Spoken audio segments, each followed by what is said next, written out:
Casablanca, ils vont inventer une ville dans la ville, c'est Bouzbir.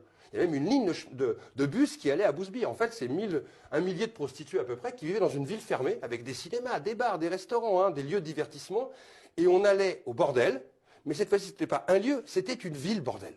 Et les Français ont inventé ça. C'est-à-dire qu'ils ont inventé quelque part des mondes qui n'existaient pas avant. C'était le lieu exceptionnel. C'est un sorte de bordel interracial. C'est un bordel interracial. Dans l'Amérique de la ségrégation. Dans l'Amérique de l'interdiction des couples interraciaux et dans l'Amérique de l'interdiction de la prostitution.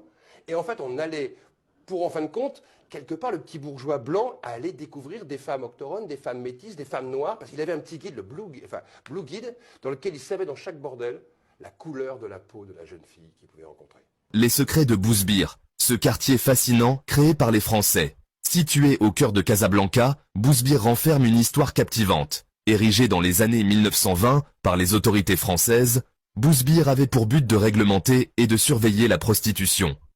Un espace clos et contrôlé, où l'empreinte coloniale était omniprésente. Derrière les façades d'inspiration marocaine se cache une réalité bien plus complexe.